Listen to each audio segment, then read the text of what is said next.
Welcome back to Horror Galaxy. Tonight, I have 6 of the scariest winter horror stories ever told for a dark winter night for you. Before we begin, make sure you're subscribed, because once you step onto the Horror Galaxy, you don't walk alone. I was halfway down the hill when the bell rang again, sharp and wrong, and the teachers started shouting for us to turn around. Snow was already piling on my boots, soaking through the seams, and my fingers hurt from holding my lunch bag too tight. They said the buses weren't coming, that the storm had turned too fast, that parents would come. Mine didn't.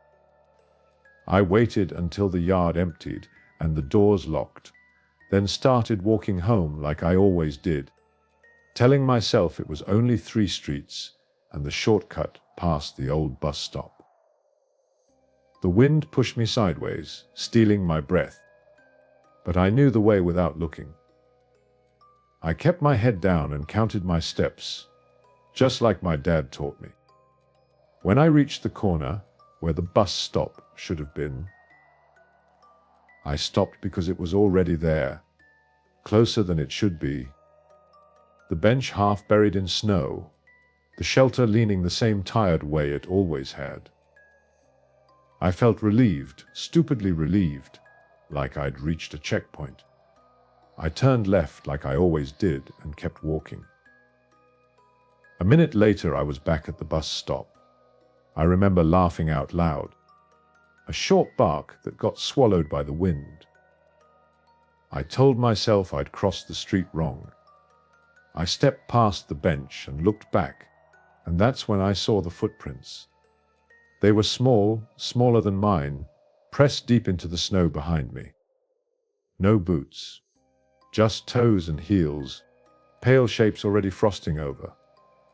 I felt my stomach drop, but I didn't panic yet. Kids did dumb things.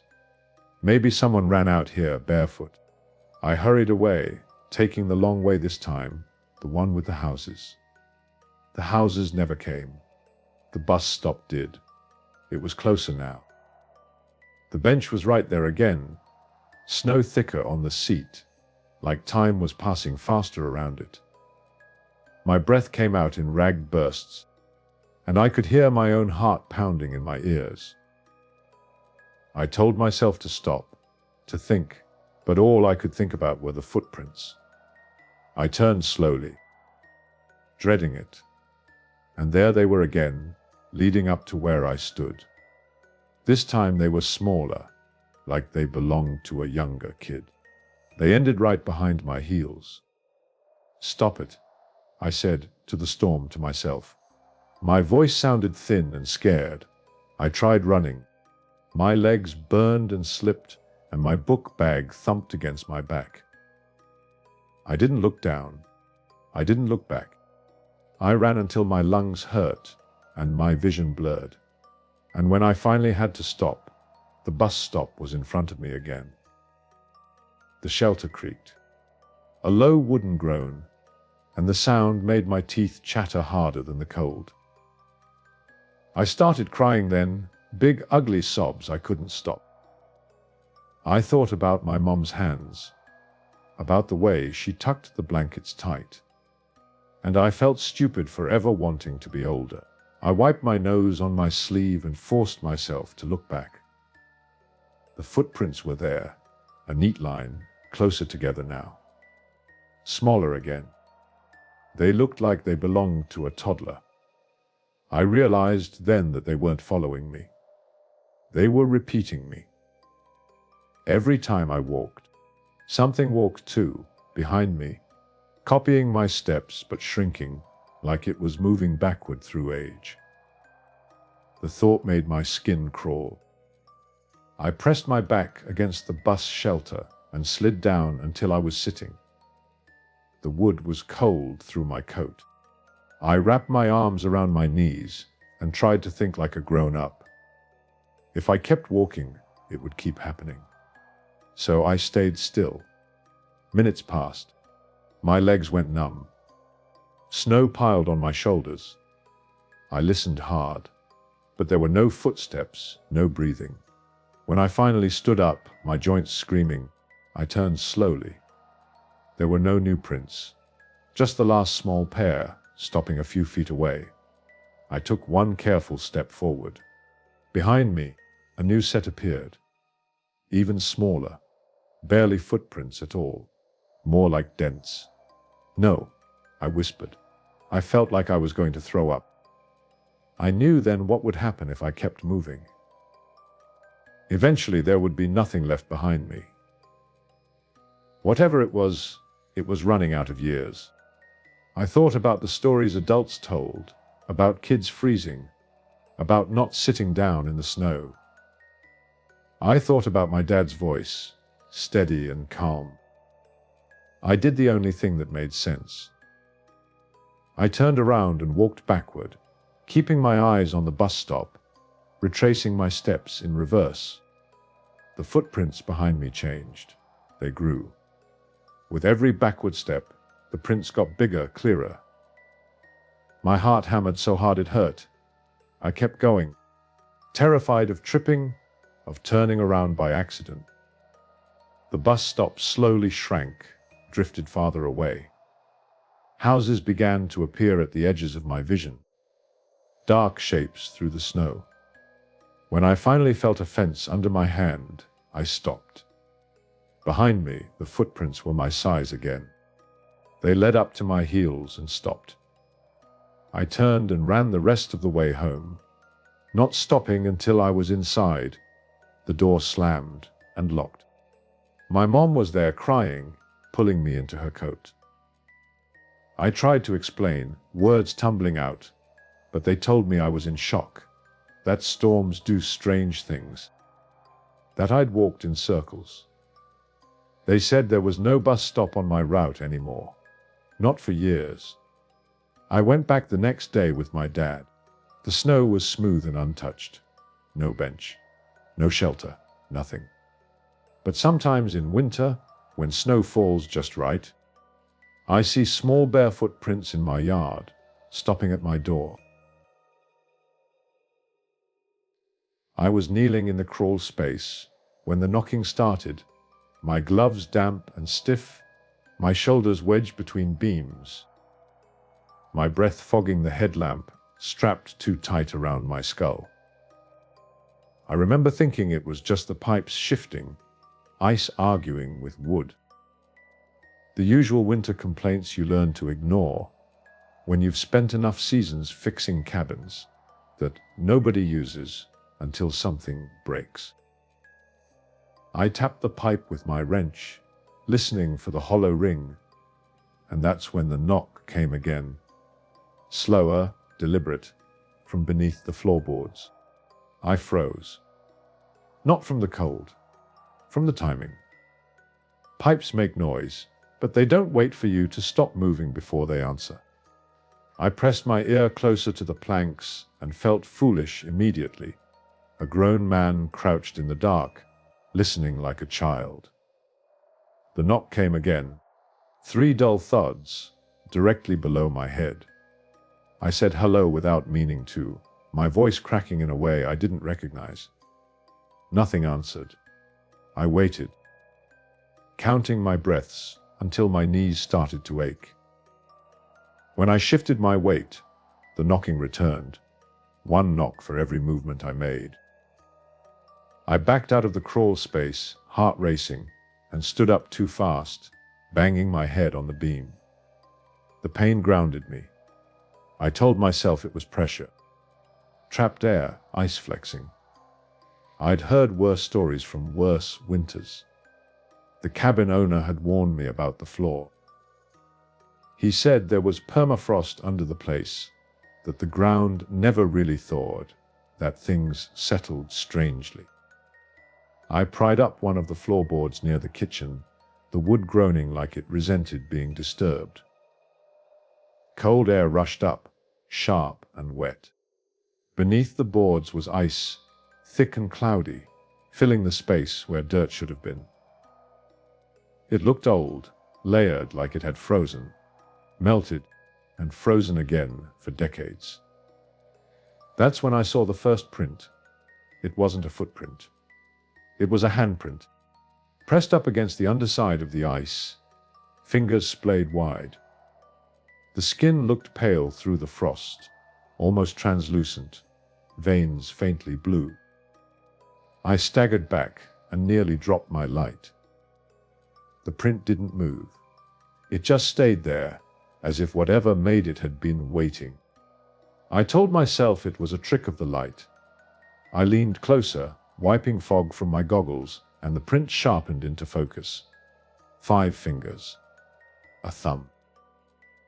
The size of an adult hand. I reached out without thinking and laid my gloved palm against the ice. The cold bit through the fabric instantly. The hand beneath shifted, pressing harder, matching my position. I yanked my hand away and swore, loud and shaking. My breath came fast, shallow. I wanted to run, but I couldn't leave without fixing the pipes. The owner was already angry about the damage, about the cost. I forced myself to think logically. If someone was trapped under there, the ice would have broken. If it was an animal, the shape would be wrong. I grabbed my pry bar and chipped at the ice near the edge, testing it. The knocking returned, frantic now, coming from multiple points beneath the floor. Thuds overlapped, out of rhythm, like fists slamming from all directions. More prints appeared as the surface warmed and cracked, hands and fingers emerging in distorted shapes, pressing upward, sliding, leaving smears beneath the ice. I felt dizzy, my stomach twisting. A rising certainty that whatever was under there knew I was alone. I shouted for help, even though I knew nobody could hear me. My voice echoed uselessly in the small space. I chipped faster, panic overriding sense, until a thin layer of meltwater pooled on the surface. The ice grew clearer and shapes formed beneath it. Not just hands now, but forearms, elbows, the curve of a shoulder. Faces pressed up, mouths open. Eyes squeezed shut, as if frozen mid-scream. I stumbled backward and fell, my back hitting the table hard enough to knock the air from my lungs. I lay there gasping, staring at the ceiling, listening to the muffled pounding beneath the floor. Memories surfaced then, things I hadn't thought about in years. Stories from old locals about men lost in winter, about illegal labor camps during the war, about bodies buried where the ground would hide them forever. The knocking slowed. One by one, the sounds faded until there was only a single steady thud, right beneath where I lay. I rolled onto my side and looked back at the ice. One hand remained, larger than the rest, fingers spread wide. The others had sunk back, as if retreating. The remaining hand pressed harder, the ice bulging upward, hairline cracks spidering outward. I understood then what it wanted. Heat. A chance. I dragged myself to my feet and grabbed my tools, my coat, everything I could carry. My hands shook so badly I dropped my keys twice. The knocking grew louder as I moved toward the door, the hand beneath the ice flexing, fingers curling, cracking the surface further. I stopped at the threshold, torn between terror and something like guilt. I turned off the heater. The cabin cooled quickly, the air sharpening, the meltwater beginning to refreeze. The knocking slowed, weakened, until it stopped entirely. The hand beneath the ice went still, fingers frozen mid-reach. I waited a long time, watching, listening, until my teeth chattered and my courage returned just enough to act.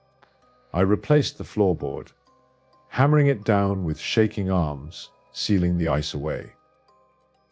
I fixed the pipes with numb fingers and left without looking back. I told the owner the ground was unstable, that the place needed more work than it was worth. He sold the cabin that spring. I don't take jobs in Kusomo anymore. Sometimes, when I wake at night, I feel knocking in my chest, slow and patient, waiting for warmth. I've tried to explain it to myself over the years, to fit it into something manageable. But every explanation falls apart when I remember the way those hands moved together, coordinated, not random. Whatever was under that cabin wasn't one thing, and it wasn't mindless. It responded to me. It learned. I've since read old records, land surveys, anything I could find about that area. There were gaps, missing years, notes about temporary structures never mapped, about disturbances in the soil dismissed as frost heave. Once, years later, I met a man in a bar who said his grandfather had worked near Kusomo after the war, maintaining camps that weren't supposed to exist. He talked about men buried where the cold would keep them quiet, where the ground would never give them back. I didn't tell him my story. I just listened and felt that same pressure in my chest, that same sense of something pressing upward, waiting for the ice to thin. I still work with cabins, but I never crawl under them anymore. I never stand still when I hear unexplained knocking. And when winter settles deep and quiet, I keep the heat low, just in case something remembers me, and just in case it's still waiting beneath the floorboards, counting on warmth to let it move again. I tell you this because you asked why I quit that region, and because some things stay buried only if we help them. Not out of kindness, but survival. 13 winters later, the knocking still returns whenever I work alone. At night. I was easing the cruiser along the shoulder when the white sedan appeared out of nowhere. Nose buried in the snowbank. Hazard lights blinking weakly like they were tired of trying. I braked hard, radio already in my hand. Heart thudding with that familiar mix of focus and dread you get on night patrol in a storm. I called it in, gave the mile marker, stepped out, and the wind stole my breath so fast it felt personal. The driver's door was open. Inside, the airbags had deployed, stiff and chalky. And there was blood on the steering wheel. Not a lot, just enough to tell me someone had been hurt. I shouted into the night, my voice flat and professional, asking if anyone could hear me. No answer. I followed a set of footprints leading away from the car, staggered, uneven, heading east. After about 20 yards, they vanished under drifting snow. I marked the scene, waited for backup that never arrived because the roads were closing fast, and finally had to leave to keep covering the stretch. 5 miles down, I saw it again. Same white sedan, same angle, same blinking hazards. My stomach dropped so hard I thought I might be sick. I checked the mile marker twice, wiping snow from the sign with my glove. Different number. I told myself it was another car, same make, same bad luck. That happens. It had to. I pulled over anyway. This time there was more blood. It smeared the dashboard, dotted the passenger seat, dark and sticky. The footprints were there again, more frantic, toes digging deep. They went farther before disappearing. I called it in again, my voice tighter now. Dispatch sounded confused, asked me to repeat the marker. I did. I didn't mention the other stop. I didn't want to sound tired or rattled. I did my job, logged it, and moved on, my hands gripping the wheel too hard. The third time I was shaking. The sedan sat at a new marker, farther west, like it was moving against traffic, against logic. The driver's door hung open wider, bent slightly on its hinges. Blood coated the interior now. Thick streaks across the headliner, handprints on the glass. I gagged, breathing through my mouth. There were drag marks in the snow this time. Deep grooves leading away from the car, like someone had been pulled. No footprints back. Just the drag marks, ending abruptly in untouched snow. I stood there longer than I should have, staring, trying to understand. I thought about hypothermia, about confusion, about my own fatigue. I slapped my face hard, grounding myself in the sting. When I finally got back in the cruiser, my radio crackled. Dispatch asked if I was still at the first crash. I said no. They said they had no record of a second or third. I laughed then, a sharp, hysterical sound that scared me. I drove slower after that, eyes scanning the white wall ahead, every shadow looking like a car. When it appeared again, I almost didn't stop. Almost. But I could not stop. That's the job. That's who I was. The sedan was barely recognizable now. The windshield was spiderwebbed, opaque with frozen blood. The back seat was soaked. The smell hit me even through the cold, coppery and wrong. I felt like I was intruding on something private, something ongoing.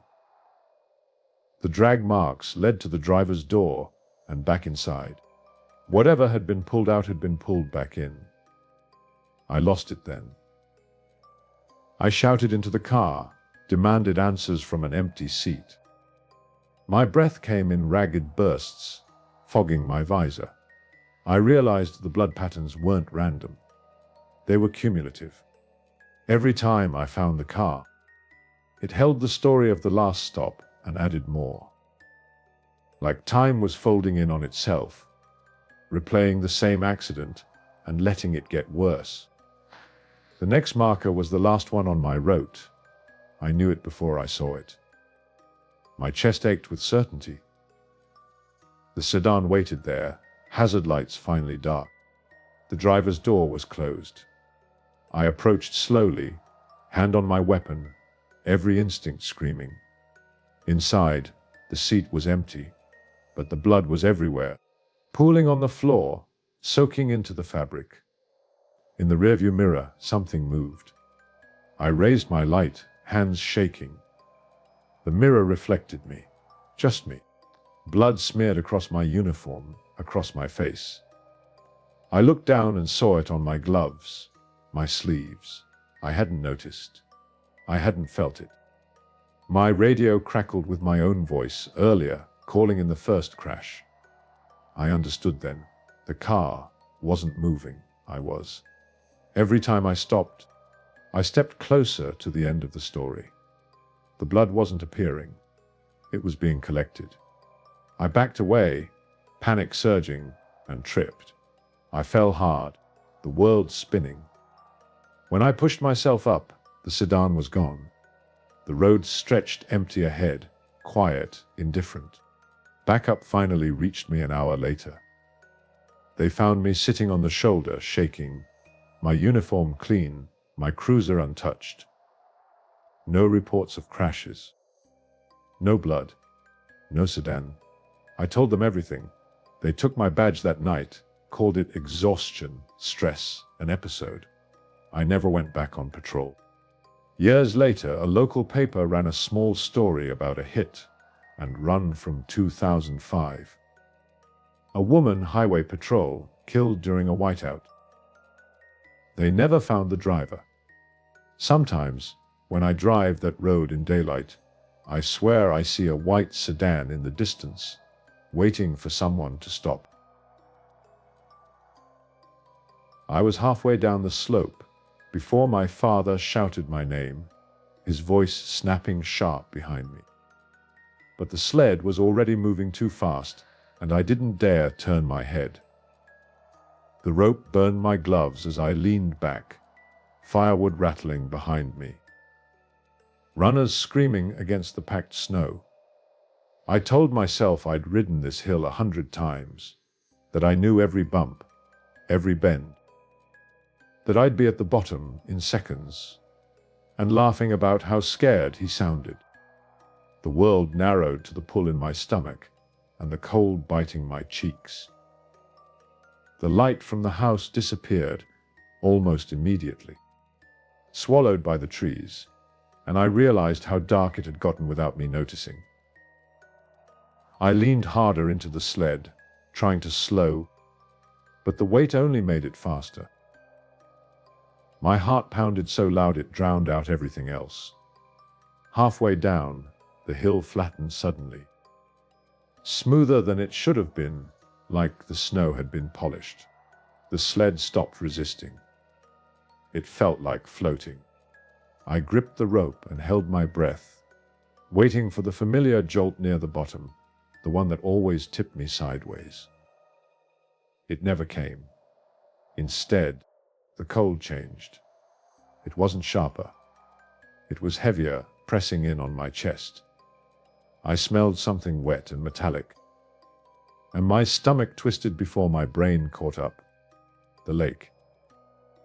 The frozen lake sat right past the tree line, farther than the sled had ever gone before. I tried to dig my boots into the snow, but there was no snow left to dig into. The runners hummed, low and even. "Stop," I whispered, my voice cracking, useless against the open dark. The sled slid onto the ice without a sound. The silence was worse than noise. I waited for the crack, for the break, for anything. The ice held. The sled kept moving, tracks carving two thin lines straight out across the lake. I stared down at them, unable to look up, unable to breathe properly. The firewood shifted behind me, bumping my back like a reminder of why I was there at all. The tracks didn't slow. They didn't curve.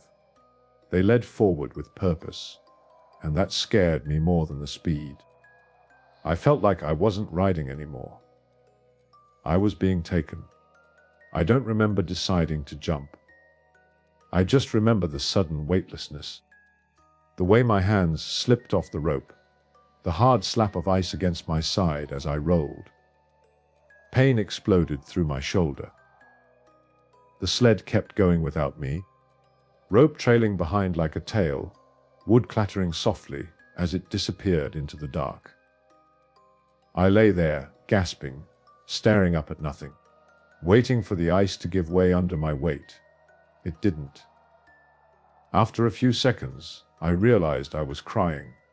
I scrambled to my feet, boots sliding, arms windmilling until I found balance.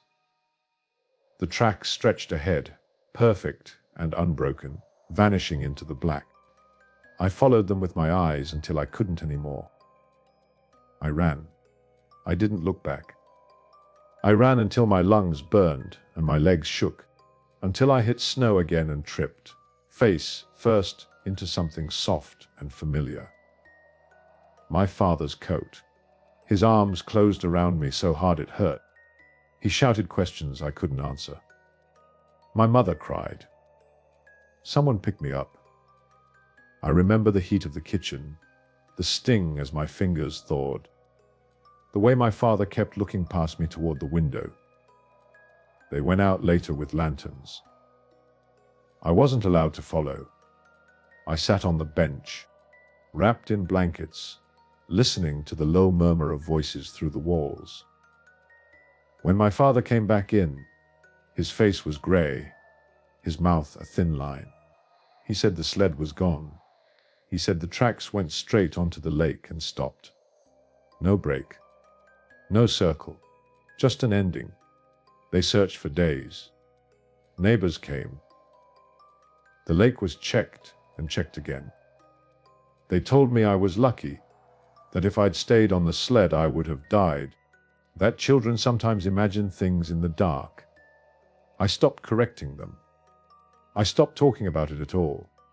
Spring came. The ice melted. Nothing surfaced. Years passed. We got another sled. It stayed in the shed. I avoided the hill, pretended I'd outgrown it. Life moved forward in the way it does when you're young and want to believe the world makes sense.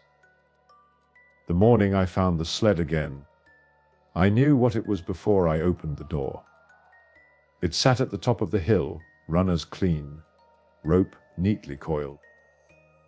Firewood stacked on it exactly the way I'd tied it the night it disappeared. Snow around it was untouched except for a single set of tracks leading up from the slope. Sled tracks. Fresh. I stood there for a long time, the cold seeping through my boots, a deep ache settling in my chest. I didn't touch it. I didn't call anyone. I went back inside and told my parents what I'd seen. My father went out alone. When he came back, the sled was gone. He never spoke about it. Neither did I. We left Alta not long after. I grew up. I told myself it was a coincidence, a cruel trick of memory. A story that grew sharper every time I replayed it. But here's the thing I've never told anyone else. The tracks that morning didn't lead from the shed. They came up from the hill, stopped behind the sled, and ended there, like someone had dragged it back by hand. I don't deliver firewood anymore. I don't ride sleds. And every winter, when the lakes freeze solid, and the hills turn smooth and inviting, I think about that ride, about how easy it would have been to stay on the sled, to let it carry me all the way to wherever those tracks were going. I'm not brave for jumping off. I was scared. And whatever was at the bottom of that hill still knows the way back. I was halfway through mopping the corridor when I noticed the hum stop behind me. That sudden absence of sound that makes your skin tighten before your brain catches up. My cart squeaked when I turned, wheels protesting the cold, and the strip lights buzzed back into my ears like they'd been waiting. Room A, Room C, all normal. When I reached the door marked B, the hum came back, low and steady, vibrating through my boots. I paused there, gloved hand on the handle, counting my breath like I always did when the night shift made my thoughts wander. I told myself it was just machinery cycling, compressors doing what compressors do. I pulled the door open, and the cold hit me so hard it felt physical, like I'd walked into a wall. My eyelashes prickled instantly. The digital thermometer on the wall flickered, numbers struggling to settle, then dipped lower than I'd ever seen. It didn't make sense. I'd worked here long enough to know the limits. Inside, the air felt thicker, heavy, pressing against my chest. The hum wasn't loud, but it was everywhere, a vibration that crawled up my legs and into my teeth. I moved the mop in slow arcs, breath fogging inside my visor. Meat hooks lined the rails above, empty, swaying slightly even though nothing else moved. I focused on the floor, on the simple back and forth, telling myself to finish quickly and get out. The hum changed when I stepped deeper in, dropping in pitch, like it was listening. I stopped mopping and listened. When I held my breath, the hum softened, almost faded. When I exhaled, it swelled again. My stomach twisted. I laughed quietly, the sound sharp in the cold, and the hum faltered, stuttering like it didn't like being noticed. I told myself I was tired. I told myself night shifts play tricks on you, especially when you're already used to watching yourself, measuring every movement, every reaction. I finished the floor and backed toward the door, eyes never leaving the room. The cold eased with every step, the hum smoothing back into something industrial and safe. I closed the door and leaned against it, heart pounding harder than it should have. I didn't log anything unusual. I just moved on. The next night, I brought a thermometer from home. I told myself I was being professional, thorough.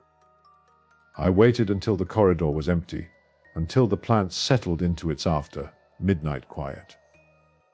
When I opened room B, the hum greeted me immediately. Warmer somehow, almost pleased. I held the thermometer out, watched the numbers drop past 0, past what the unit was rated for, past anything reasonable. The plastic creaked in my grip. I stepped inside, and the door swung shut behind me with a soft click.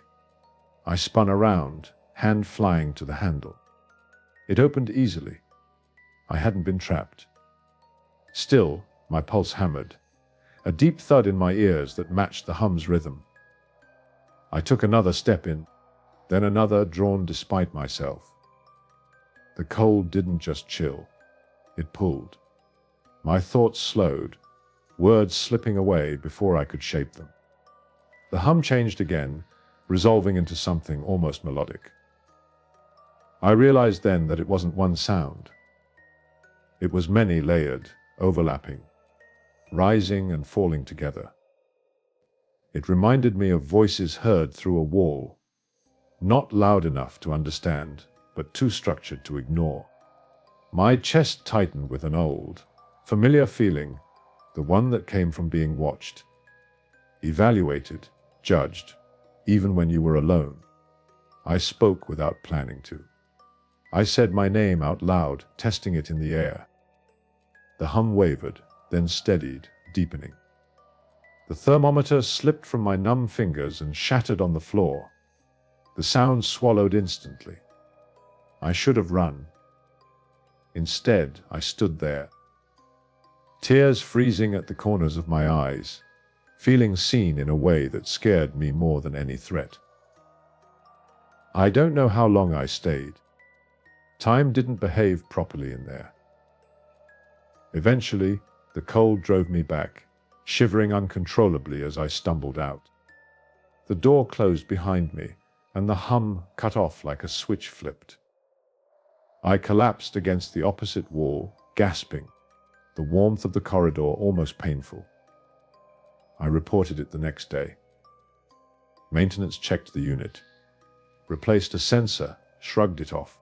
They told me I was imagining things. I nodded and kept my head down. I needed the job. I always did. The hum only came back when I was alone. I tested it, slowly, carefully.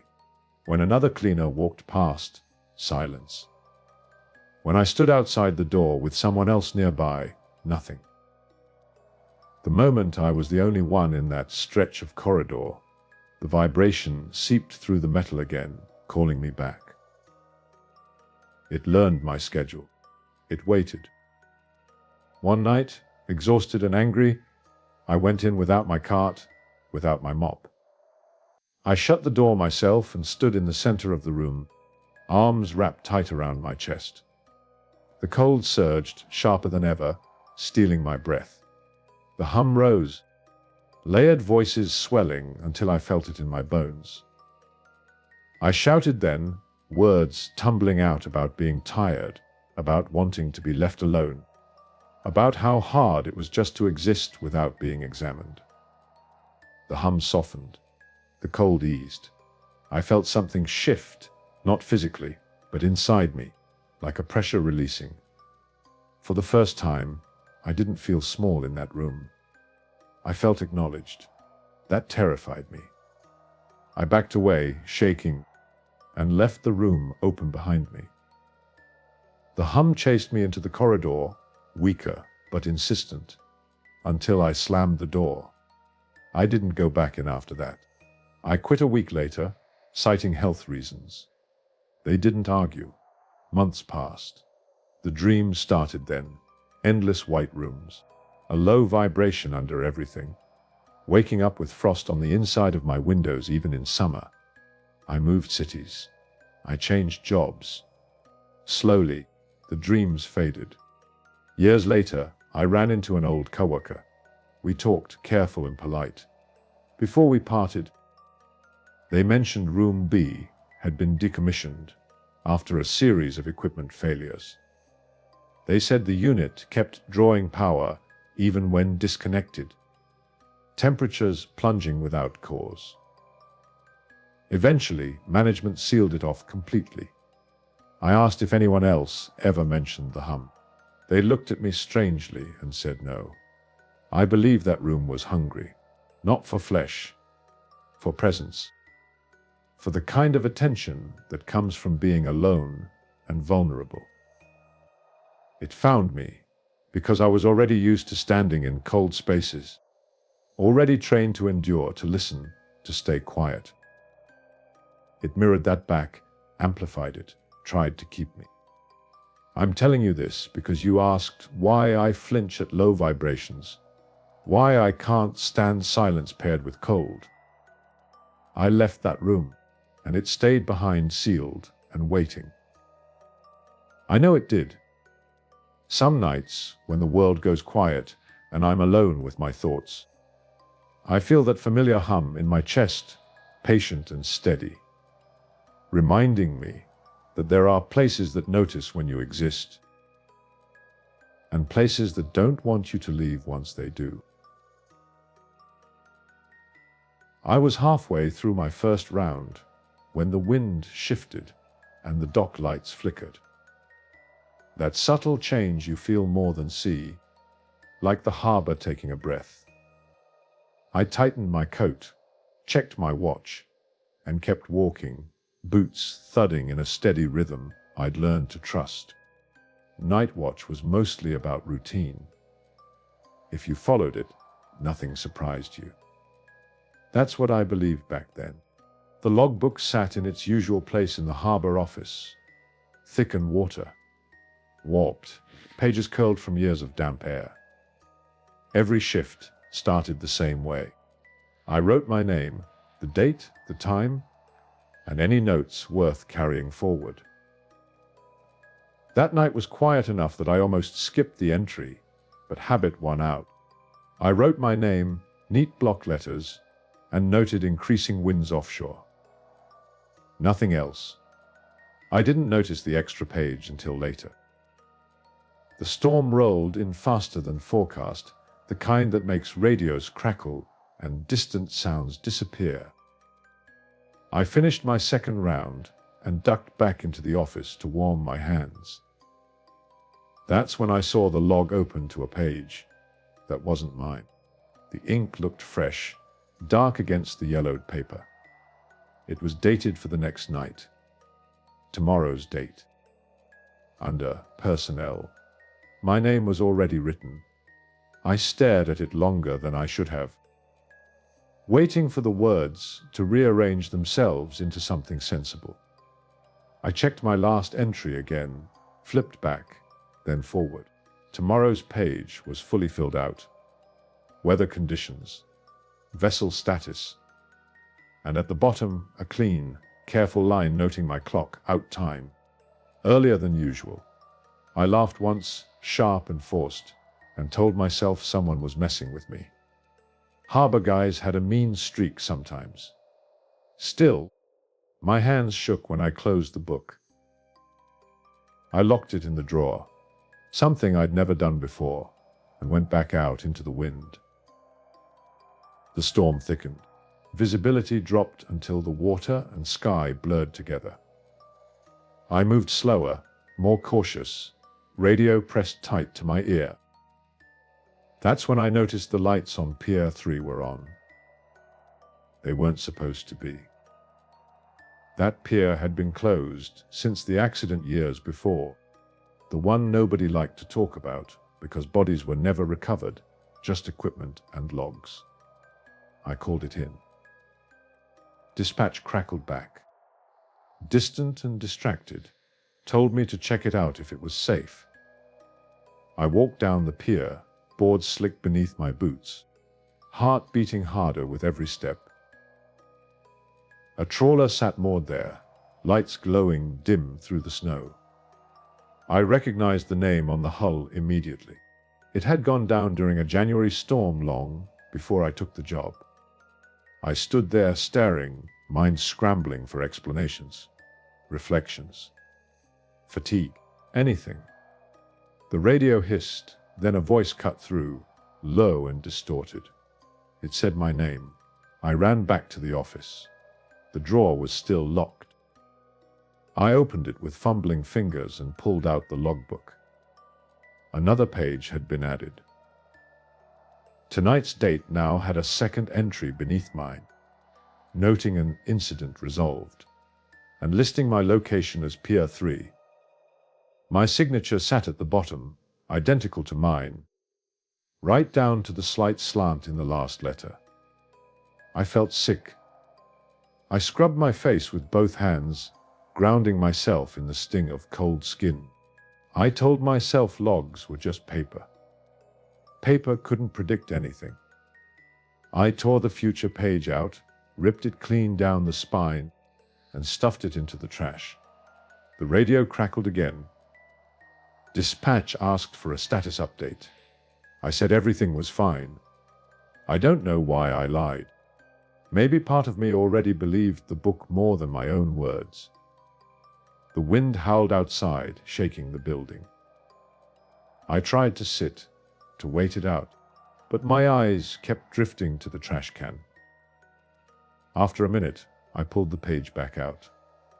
The paper was damp now, ink bleeding slightly. The clock out time had changed. Later than before, closer to now. I understood then that it wasn't recording what would happen. It was adjusting. I went back out into the storm, not toward Pier 3, but the opposite direction, determined to break whatever pattern was forming. My radio died halfway down the dock. The lights dimmed, one by one, until only the far end glowed. Pier 3. I didn't want to go there. Every instinct screamed not to. But the logbook's weight pressed in my mind, that certainty that something was waiting, checking its watch. I turned back, moving faster now, breath ragged, boot slipping. The pier lights came back on as I reached the office, flooding the harbor in harsh white. Inside, the logbook lay open on the desk. I hadn't left it there. A new entry was being written. The pen moved on its own, scratching softly. I watched, frozen, as my name formed again, careful and precise. The notes section filled with details only I knew. Thoughts I hadn't spoken. Fear I hadn't admitted. At the bottom, the clock out time ticked forward, minute by minute, matching my watch. I grabbed the book and slammed it shut. The pen clattered to the floor. Silence rushed in, heavy and absolute. I stood there shaking, heart pounding so hard it hurt. The storm outside eased suddenly, as if someone had closed a door. I waited. Minutes passed. Nothing happened. When dawn finally broke, pale and weak, I was still alive. The logbook lay closed, ordinary and inert. I opened it carefully. The future pages were blank. My name appeared only where I'd written it myself. I quit 2 days later. Years after, I heard what happened to the man who replaced me. Storm. Pier 3. A logbook entry signed in familiar handwriting. I moved far from the water after that. I don't work nights. I don't write anything down I'm not prepared to live through. You asked why I left Valdez so suddenly. This is why. Some records don't predict the future. They assign it.